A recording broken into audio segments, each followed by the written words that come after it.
Менің тоным әсерлі әңгіме. Кейде бір адамды жақын танымай жатып-ақ, сыртынан жақтырмай қаласың ғой. Мектеп асханасында көмекші болып істейтін Айзада деген әйелді осында жас мұғалім болып келген кезде ұнатпай қалғам. Өзі толық, қара торы әйел.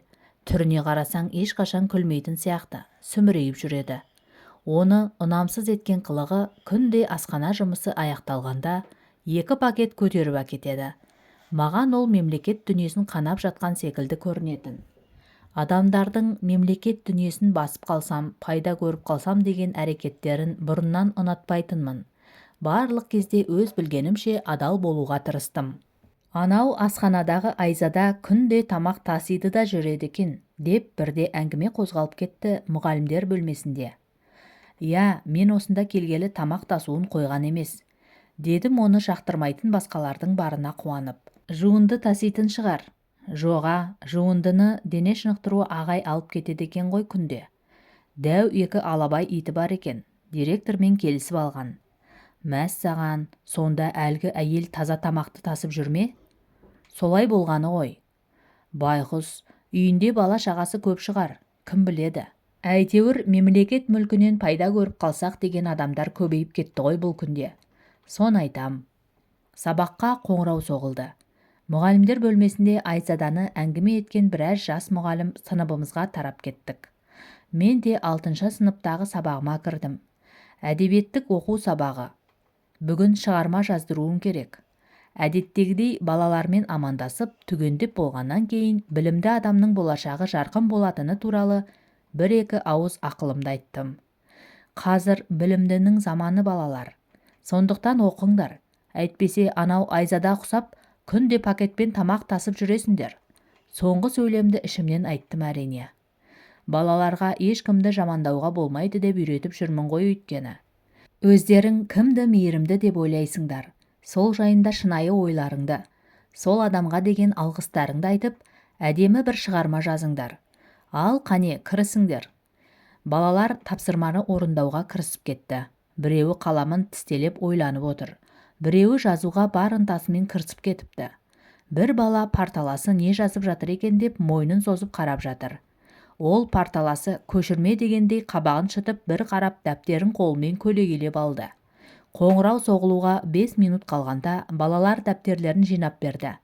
Мен үй тапсырмасын беріп, түсіндіріп болғанша қоңырау да соғылды.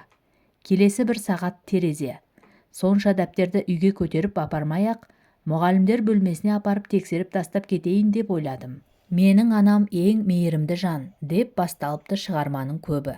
Әрине, әлемдегі ең мейірімді жан ана. Оған ешкімнің таласы жоқ. Біреулері қалаға барып жұмыс істеп, отбасын асырап жүрген әкелерін ең мейірімді жан депті. Әжесі мен атасын, ағасы мен әпкесін ең мейірімді дегендері де бар. Мұның бәрі табиғи нәрсе. Адам өзі үлгі тұтқан, өзін шын жақсы көретін, өзі шын сүйетін жанның бойынан мейірім көреді. Келесі 1 дәптерді ашсам, ең мейірімді жан ол Әшен тәтем деп басталыпты. Оқушым әпкесін жазған сияқты. Әшен тәтем әкесі қайтыс болып кеткен, анасы ауырып жүрген, 5 бауыры бар, ермектің үйіне тамақ апарып береді. Біздің көшенің басында жалғыз өзі тұратын Бақтыбай атаға да тамақ береді. Ажар әженің үйін жинап тамақ берген. Әкем де жұмыс болмай қалғанда бізге де тамақ әкелген. Әшен тәтені көшедегі барлық бала жақсы көреді. Ол сондай мейірімді, бәріне көмектеседі, үнемі күліп жүреді. Әшен тәтемнің күйеуі де жақсы кісі, бәріне көмектеседі. Балалары да тәтем сияқты мейірімді. Қаладан келгенде бәрімізге сыйлық әкеледі. Анам оны әкпем, Әшен тәтем деп жақсы көреді. Біз де Әшен тәте дейміз. Мен үшін әлемдегі ең мейірімді жан асханада жұмыс істейтін Әшен тәте. Шынымен мейірімді кісі екен. Әйтпесе асханадағы талай тамақ жуындыға кетеді ғой кейде. Сөйтеді де анау Айзада секілді қап-қара әйелдер үйіне тасиды. Шығарманың соңы келесі бетте екен. Әшен тәте біздің асханада жұмыс істейді. Шын аты Айзада. Кейбір апайлар оны толық, қап-қара деп менсінбейді. Бірақ ол әлемдегі ең мейірімді жан. Біреу арқамнан қамшымен осып жібергендей болды. Қамшының ұшы бетіме де көзіме де тиіп дуылдатып жіберді.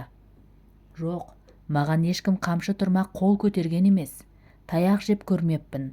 Анамнан да шапалақ жеген жоқпын. Қамшының қалай тиетінін білмейтінмін. Қазір білдім. Оңдыртпайды екен ғой. Тырп ете алмай қаласың.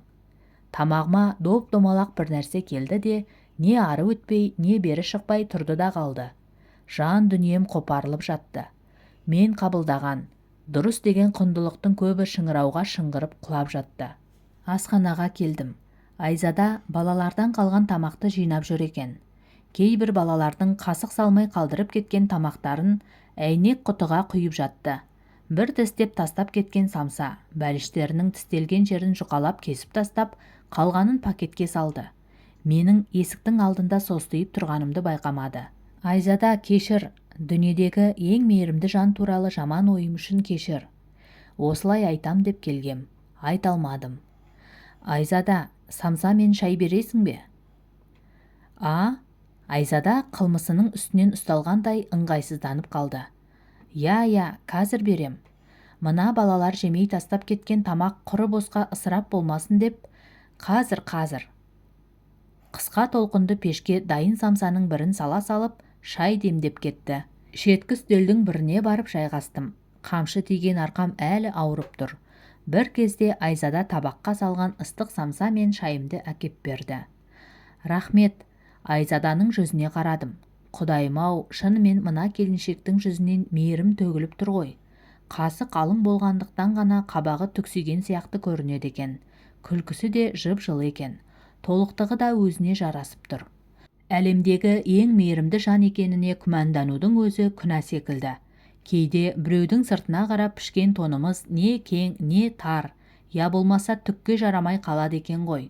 Ол тонды өзіміз де кигіміз келмес еді. Бірақ біреуге кигізіп қойып, өз олақтығымызға өзіміз саусақ шошайтып күлеміз, табалаймыз. Ал шын мәнінде ол тонның иесі өзіміз екенін білмейміз ау. Әңгіме авторы Мира Сембайқызы.